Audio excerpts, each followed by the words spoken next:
নমস্কার সবাইকে, ঘরে ও বাইরে চ্যানেলে আপনাদের সবাইকে স্বাগত। আজ আমি আপনাদের সাথে সমস্ত সবজি এবং বড়ি দিয়ে ডাঁটা শাকের রেসিপি শেয়ার করলাম। এই রেসিপি দিয়ে কিন্তু আপনাদের এক থালা ভাত নিমেষেই শেষ হয়ে যাবে, তা আমি আপনাদের গ্যারেন্টি দিয়ে বলতে পারি। তাহলে এই ডাঁটা শাকের রেসিপি পুরো জানতে হলে পুরো ভিডিওটির সাথে থাকুন।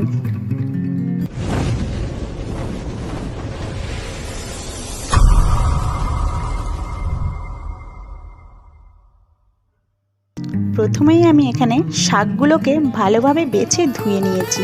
তারপরে সবজির মধ্যে ব্যবহার করছি কুমড়ো, আলু এবং বেগুন। সবজিগুলোকে আমি এখানে মাঝারি আকৃতি করে কেটে নিয়েছি। তারপরে ডাঁটা ছাড়িয়ে আমি ভালোভাবে ধুয়ে নিয়েছি। তারপরে নিয়েছি বড়ি এবং মশলার জন্য ব্যবহার করছি সর্ষে বাটা। ফোড়নের জন্য ব্যবহার করছি তেজপাতা, শুকনো লঙ্কা এবং 5 ফোড়ন। কড়াই গরম হয়ে এলে তার মধ্যে পরিমাণ মতো সর্ষের তেল দিয়ে দেব। তেল গরম হওয়া অবধি অপেক্ষা করতে হবে। তেল গরম হয়ে এলে প্রথমেই আমি বড়ি ভেজে নেব।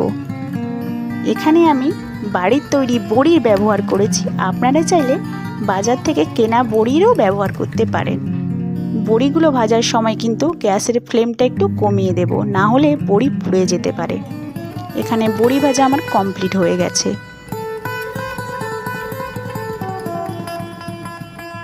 তারপর ওই কড়াইতেই পরিমাণ মতো সর্ষের তেল দিয়ে দেব।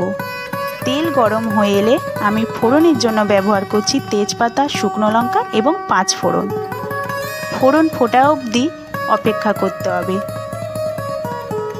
ফোড়ন ভালোভাবে ফুটে উঠলে তার মধ্যে একে একে কেটে রাখা আলু এবং কুমড়ো দিয়ে দেব। এরপরে দিয়ে দিলাম ধুয়ে রাখা ডাঁটা। ভালোভাবে ফোড়নের সাথে মিশিয়ে নেব। এই সময় আমি ব্যবহার করছি 1 চামচ লবণ এবং হলুদ গুঁড়ো। লবণ হলুদের সাথে ভালোভাবে সবজিগুলি একটি হাতার সাহায্যে মিশিয়ে নেব। এই সময় কিন্তু গ্যাসের ফ্লেমটা লো রেখে ঢাকা দিয়ে 2 থেকে 3 মিনিটের জন্য সবজিগুলো ভালোভাবে ভেজে নিতে হবে। তারপরে 2 থেকে 3 মিনিট পর ভালোভাবে আমি সবজিগুলোকে নাড়াচাড়া করে নেব।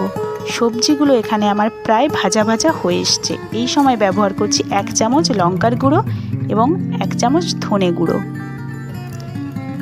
ভালোভাবে আবারও আমি মশলার সাথে সবজিগুলো মিশিয়ে নিচ্ছি। সবজিগুলো ভাজা হয়ে গেলে এর মধ্যে আমি দিয়ে দেব কেটে রাখা বেগুন। আবারও আমি ভালোভাবে সবজিগুলো মিশিয়ে নিচ্ছি। এই সময় আমি দিয়ে দেব শাক। শাক দেওয়ার পর ভালোভাবে হালকা হাতে নাড়াচাড়া করে 3 থেকে 4 মিনিটের জন্য রেখে দেব। যেহেতু শাক থেকে জল বেরোবে, তাই এখন আমি কোনো জলের ব্যবহার করব না। 2 থেকে 3 মিনিট পর আবারও আমি ঢাকা খুলে দেখব শাক থেকে জল সব শুকে গেছে। এই সময় কিন্তু গ্যাসের ফ্লেমটা একটু কমিয়ে নাড়াচাড়া করতে হবে, না হলে লেগে যাওয়ার প্রবণতা থাকে।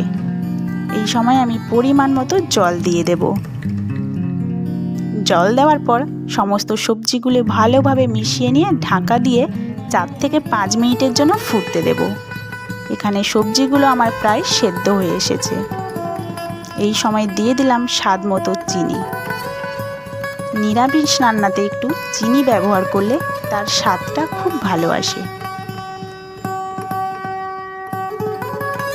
এখানে আমি ব্যবহার করছি 2 চামচ সর্ষে বাটা। সর্ষের সাথে সমস্ত সবজিগুলি ভালোভাবে মিশিয়ে নিলাম।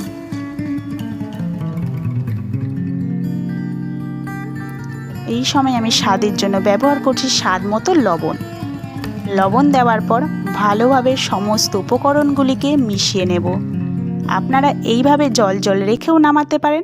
আমি যেহেতু একটু শুকনো শুকনো বানাবো, তার জন্য অল্প জল শুকিয়ে এলে তার মধ্যে ভেজে রাখা বড়ি দিয়ে দেব। এখানে কিন্তু আমার পুরো প্রিপারেশনটি প্রায় তৈরি হয়ে গেছে। আপনারা এই পদ্ধতিতে একবার ডাঁটা শাকের চচ্চড়ি বাড়িতে বানিয়ে দেখবেন। আশা করি আপনাদের খুব ভালো লাগবে।